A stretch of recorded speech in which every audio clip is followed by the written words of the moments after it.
मेहरबान रिश्ता एडा है।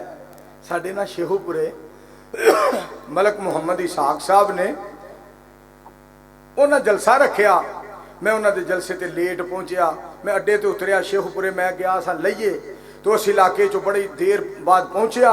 जलसा जांदे खत्म हो गया, बारिश हुई सी तो मैनू ना मलक साहब कहने लगे हुण दुआ हो गई है तो तुसी रहन दिओ। मैं एक दफ़ा अपनी अम्मी जी दे नाल जा रहा सा अपनी अमशीरा नूं मिलण वास्ते। अगे अम्मी जान, पिछे पिछे मैं ना फ्रूट दा छापर फड़िया। अम्मी जान दे हथ मुबारक विच खूंडी मुबारक और जा रहे सन। मैं मगर अगो साग टकर गया शेखोपुरे। फिर मलक साहब कहता अम्मी जी मेरे जलसे ते नहीं आए। माँ जी फरमाते क्यों वे जलसे ते नहीं है? मैं नहीं माँ जी नहीं आया गया। कन फड़ वे उत्थे एक तारक दा हस्पताल है उत्ते रोड दे, वो हस्पताल दे सामने मैनू कन फड़ा ते मैं कन फड़ ले। उत्तों मारन लगे खूंडी। मलक साहब कहता माँ जी माफ़ किया रहन दिओ। चल वे मलक कहता माफ़ किया छड़ दे। वो थां मेरे वास्ते जन्नत दा टुकड़ा मैनू लगदा जिथे मेरी माँ ने मैनू प्यार नाल कन फड़ाए सन। ये तो रिश्ता ही एडा मेहरबान है। इस रिश्ते दियाँ अजमतां तो मैं सदके जावां। मालक कितना मेहरबान है। मालक कितना साढ़े गुजरांवाला दे अंदर एक बहुत बड़ी शख्सियत है, मुजाहिद मिल्लत मुजाहिद इस्लाम इम्तियाज जवेद भट्ट साहब। 2 शादियां ने उन्होंने दियां, एक बीवी चो 9 बच्चे, दूसरी बीवी चो भी 9 बच्चे। ते फरमाया करते ने अजे मेरी माँ मैनू जुतियां मार लेंदी है, अजे मेरी माँ मैनू कहती है कन फड़ वे लितर मार लेंदी है। और भट्ट जदों भी उमरे ते गया है अपनी अम्मी दे पैरों च बह जाता, पैर दबाण लग पैंदा है ते मां नाले ना प्यार देंदी है ते नाले कहंदी जावे छेती उमरा करके आ जी, उत्थे बह ना रवी। मापियां दीयां गल्लां की करदे हो?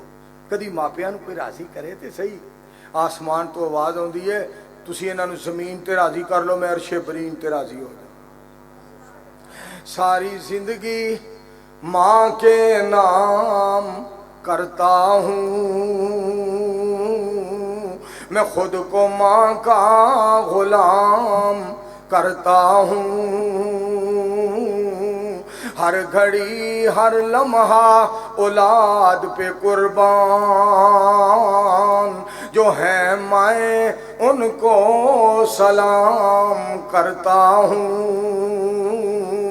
जहाँ देखता हूँ लफ्ज़े माँ लिखा हुआ, चूमता हूँ और उसका एहतराम करता हूँ। मेरी जुबान को फिर से मिल जाती है मिठास, जब भी माँ से कलाम करता हूँ।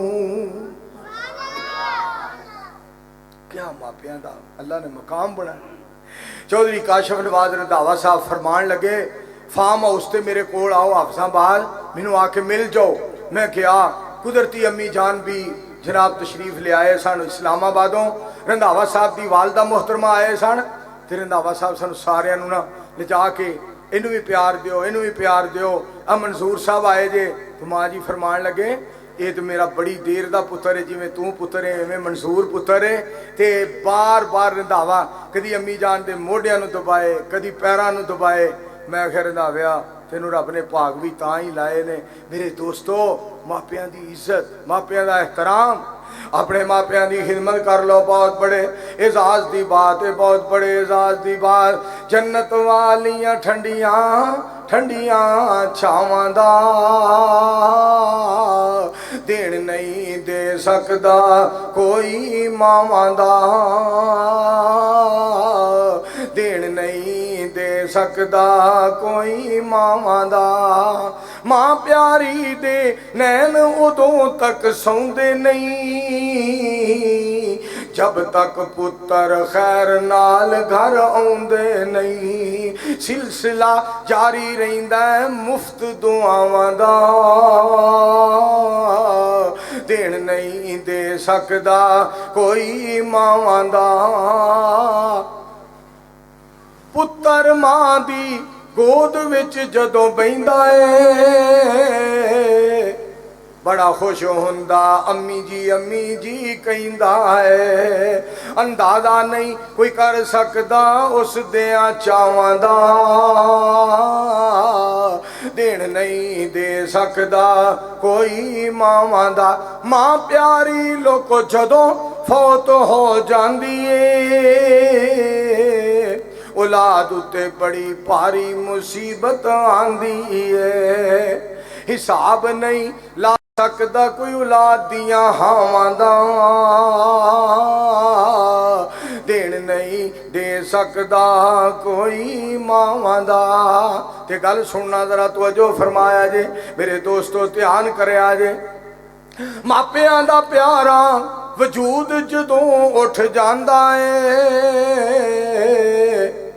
ਵੇੜੇ ਦਾ ਲੋਕੋ ਰੋਬ ਸਾਰਾ ਮੁੱਕ ਜਾਂਦਾ ਏ। ਕੋਠੀ ਦਾ ਸਾਰਾ ਰੋਬ ਲੋਕੋ ਮੁੱਕ ਜਾਂਦਾ ਏ। ਬੰਗਲੇ ਦਾ ਲੋਕੋ ਰੋਬ ਸਾਰਾ ਮੁੱਕ ਜਾਂਦਾ ਏ। ਹਵੇਲੀ ਦਾ ਲੋਕੋ ਰੋਬ ਸਾਰਾ ਮੁੱਕ ਜਾਂਦਾ ਏ। ਖਲਾ ਪੁਰ ਨਹੀਂ ਹੁੰਦਾ ਫਿਰ ਉਹਨਾਂ ਥਾਵਾਂ ਦਾ, ਦੇਣ ਨਹੀਂ ਦੇ ਸਕਦਾ ਕੋਈ ਮਾਵਾਂ ਦਾ, ਦੇਣ ਨਹੀਂ ਦੇ ਸਕਦਾ ਕੋਈ ਮਾਵਾਂ ਦਾ। ਰਾਸ਼ਦ ਸਾਹਿਬ ਮੇਰੇ ਮਗਰ ਜੁਮਾ ਕੱਲ ਦਸੂਏ ਜਾ ਕੇ ਪੜਿਆ ਤੇ ਕਹਿਣ ਲੱਗੇ ਮੈਂ ਤਾਂ ਆਇਆ ਵਾਂ, ਇੱਕ ਤਾਂ ਮੈਂ ਤੁਹਾਨੂੰ ਮੇਲਾਵਾਂ ਨਾਲੇ ਜੁਮਾ ਪੜਾਵਾਂ ਨਾਲੇ ਅੰਮੀ ਜੀ ਵਾਸਤੇ ਦੁਆ ਕਰਵਾਉਣ ਵਾਸਤੇ ਆਇਆ। ਮੈਂ ਕੱਲ ਜੁਮੇ 'ਚ ਵੀ ਦੁਆ ਕੀਤੀ, ਅੱਜ ਵੀ मैं इत्थे दुआ करना। अल्लाह राशिद साहब दी अम्मी जान नूं करवट करवट जन्नत अता फरमाए।